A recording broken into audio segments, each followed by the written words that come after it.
जनवरी का था और रात के तकरीबन 10 बजे थे। रात के सन्नाटे में झिंगुरों की आवाजें माहौल को थोड़ा डरावना बना रही थी। ऐसे में दो लोगों के कदम गांव की तरफ बढ़े जा रहे थे। अरे वाह यार, आज तो मजा ही आ गया। सही कहा तूने, बहुत मस्त नाच किया था उस पतली कमर वाली लड़की ने। नहीं यार, काश वो हमारे गांव में भी होती तो पूरा जंगल पार करके उसका प्रोग्राम देखने दूसरे गांव नहीं जाना पड़ता। अरे यार, कदम तेज तेज बढ़ा। मुझे तो ये सोचकर डर लग रहा है कि घर पर क्या बहाना बनाएंगे। अरे हम कुछ ही मिनटों में गांव पहुंच जाएंगे। वो देख, वो कच्चा रास्ता आ गया। उसकी बात सुनकर महेश ने उस कच्चे रास्ते की तरफ देखा जिस तरफ कोई नहीं जाता था। तू पागल हो गया क्या? हम इस रास्ते से जाएंगे ये जानते हुए कि इसके बारे में कैसी कैसी अफवाहें फैली है। अरे तू भी ना महेश, खुद ही अपने मुंह से कह रहा है कि अफवाह फैली है और फिर डर भी रहा है। मेरी बात मान, इस रास्ते से चलते हैं। 5 मिनट के अंदर हम गाँव में होंगे, वरना भले रास्ते से जाएंगे तो 1.5 घंटा लग जाएगा। उसकी बात सुनकर महेश ने एक बार फिर से उस कच्चे रास्ते की तरफ देखा। वहाँ पर इस समय मौत का सन्नाटा छाया हुआ था। अरे चल यार, डरता क्यों है, मैं साथ हूँ ना। और उसको लेकर उस कच्चे रास्ते की तरफ बढ़ गया। दोनों अभी कुछ कदम ही चले थे कि उनको किसी के जोर जोर से सांस लेने की भयानक आवाज सुनाई दी।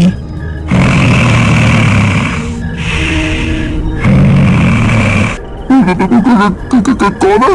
अरे यार, डरता क्यों है, कोई कुत्ता ही होगा। रमेश अभी आगे चला ही जा रहा था कि तभी उस आवाज के साथ उसको किसी के कदमों की भी आहट सुनाई देने लगी। मैंने कहा था ना, यहाँ से जाना ठीक नहीं है। अब तू मुझे भी डरा रहा। देख, अंधेरा भी बहुत ज्यादा है, कुछ नजर नहीं आ रहा। अब बस हम दोनों अपने कदम गांव पहुंचकर ही रोकेंगे। तभी महेश की आंखें फटी रह गई। उसको रमेश के ठीक पीछे 2 लाल चमकती आंखें नजर आ रही थी। तेरे पीछे? अबे कौन है मेरे पीछे? रमेश ने जैसे ही पलटकर पीछे देखा, किसी ने उसका पैर पकड़ा और उसको झाड़ियों में खींच कर ले गया। महेश, बचाओ मुझे, महेश। वो बिजली की रफ्तार से रमेश की आंखों से ओझल हो गया। रमेश के डर का कोई ठिकाना नहीं रहा। वो दिल में बस खौफ लिए तेजी से गांव की तरफ दौड़ने लगा और जब तक वो गांव नहीं पहुंच गया, उसने अपने कदम नहीं रोके।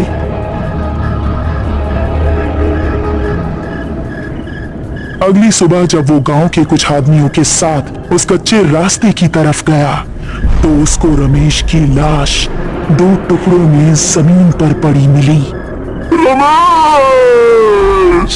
उसकी आंखों से आंसू बह रहे थे और इस तरह इस कच्चे रास्ते का खौफ माधवपुर में और ज्यादा बढ़ गया। इस घटना के 3 महीने बाद मोहिनी, जो कि 21 साल की एक खूबसूरत लड़की थी, अपनी विधवा माँ और छोटी बहन मेघना के साथ इस गांव में रहने के लिए आई। बेटा, हमने वो गांव छोड़कर ठीक नहीं किया। अब पता नहीं यहाँ के लोग कैसे होंगे। मम्मी, थोड़ा तो एडजस्ट करना ही पड़ेगा ना। उस घर का किराया बहुत ज्यादा था। कुछ दिन यहाँ गुजार लेंगे तो सब नॉर्मल हो जाएगा। वो तीनों अब माधवपुर के एक घर में रहने लगे। कुछ ही दिनों में उन्हें वो गांव अपना सा लगने लगा। मोहिनी उसी गांव के कुछ बड़े घरों में काम काज करके अपना घर चलाने लगी।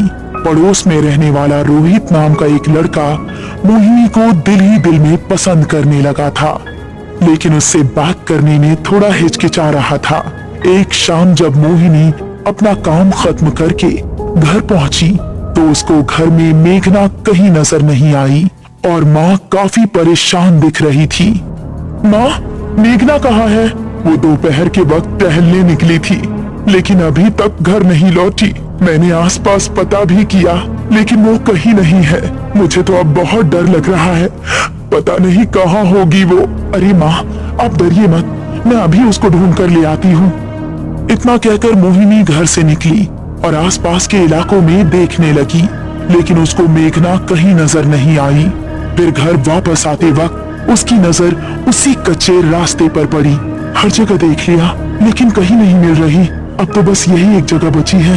हो सकता है कि वो यहीं पर हो। उसको जंगल जाना बहुत पसंद भी है। ऐसा कहकर वो उस रास्ते की ओर बढ़ गई। दोनों तरफ घना जंगल और उसके बीच से निकलता हुआ वो कच्चा रास्ता। अंधेरा होने पर वो बहुत ही भयानक लग रहा था, लेकिन छोटी बहन की तड़प उसको उस रास्ते की तरफ खींच कर ले गई। मेघना, क्या तुम यहाँ हो? उसको जवाब में मेघना की आवाज तो नहीं आई, लेकिन वही सांस लेने की आवाज आने लगी।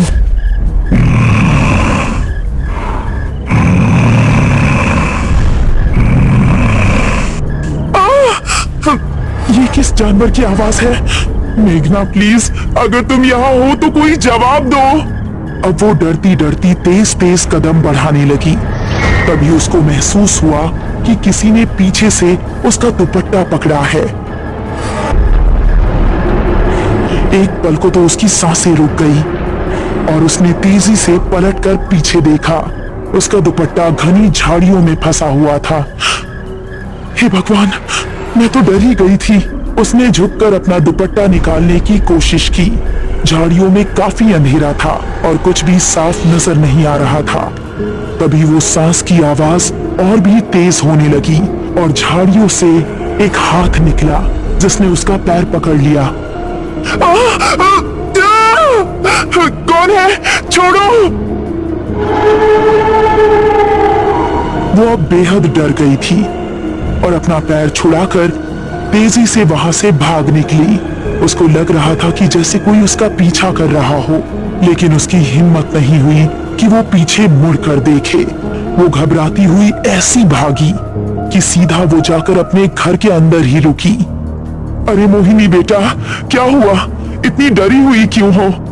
मोहिनी कुछ बताती इससे पहले ही उसकी नजर मेघना पर पड़ी, जो कि उसी को देख रही थी। मेघना, कहाँ थी तुम? पता है हम कितने परेशान थे। दीदी माफ कीजिएगा, हमारी एक नई दोस्त बनी है, हम उसी के घर पर थे। मोहिनी को मेघना को घर में देखकर थोड़ा सुकून मिला, लेकिन उसके साथ जो हुआ था वो उसके दिमाग में अभी भी घूम रहा था। रात को मोहिनी अपने कमरे में सो रही थी तो उसको वही सांस की आवाज सुनाई देने लगी।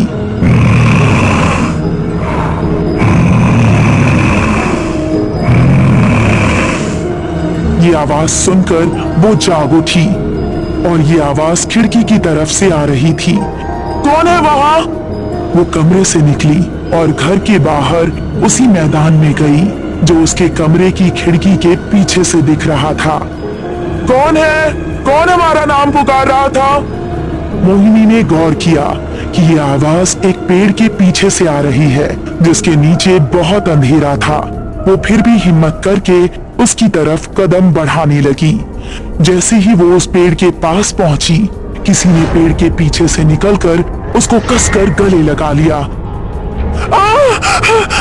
कौन है? छोड़ो हमें! अंधेरे में कुछ नजर नहीं आ रहा था, बस उन सांसों की आवाजें आ रही थी और महसूस हो रहा था कि जिसने भी उसको पकड़ा है उसका शरीर बेहद ठंडा है। बचाओ! बचाओ! उसकी चीखें सुनकर मेघना और उसकी मां नींद से जाग गई। साथ ही पड़ोस में रहने वाला रोहित भी जाग चुका था। वो तीनों भागकर मोहिनी के पास पहुंचे तो देखा कि मोहिनी बेहोश पड़ी थी। मोहिनी, मोहिनी! रोहित ने उसको गोद में उठाया और उसको उसके कमरे में लेकर आया। क्या हो गया है मेरी बच्ची को? ये आखिर वहां पहुंची कैसे? माँ और मेघना दोनों बेहद डरी हुई थी।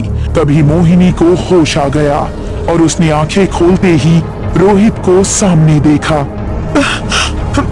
आप कौन हैं?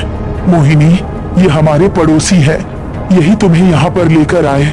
तुम घर के पीछे क्या कर रही थी? मोहिनी ने अपने परिवार वालों को कुछ बताना ठीक नहीं समझा और उसने बात को टालते हुए कहा, कुछ नहीं माँ, वहाँ कोई कुत्ता बहुत देर से भौंक रहा था। उसकी आवाज हमें सोने नहीं दे रही थी, इसीलिए हम उसे वहाँ भगाने गए थे। हाँ, आपको वहाँ अकेले नहीं जाना चाहिए था। हम सभी बहुत ज्यादा डर गए थे। शुक्र है आप ठीक हैं। मोहिनी को रोहित की आंखों में अपने लिए फिक्र देखकर बहुत अच्छा लगा और इसीलिए उसने हल्का सा मुस्कुरा दिया। चलिए मैं चलता हूँ। आपको कोई भी जरूरत हो तो बेझिझक मुझसे मदद ले सकती हैं। आखिर पड़ोसी तो पड़ोसी के काम आता है। ऐसा कहकर रोहित वहां से वापस अपने घर चला गया। वो अपने बेड पर लेटा ही था कि उसको वही सांस लेने की भयंकर आवाज सुनाई देने लगी।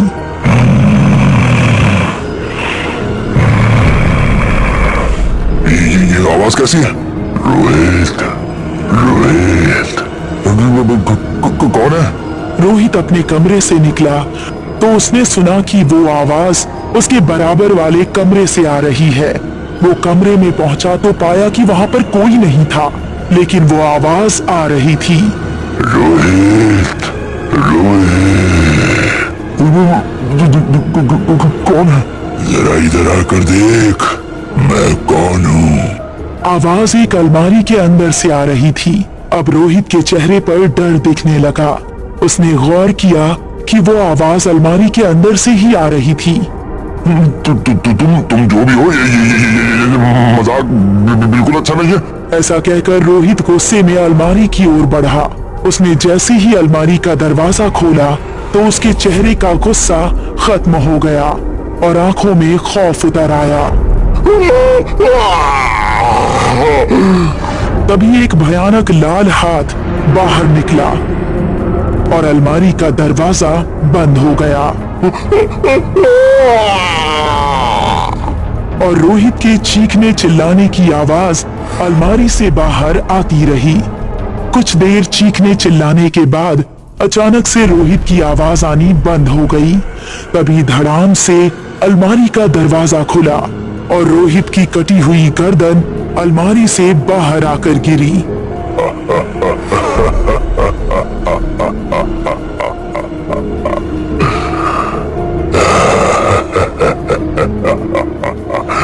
मोहिनी सिर्फ मेरी है, सिर्फ मेरी।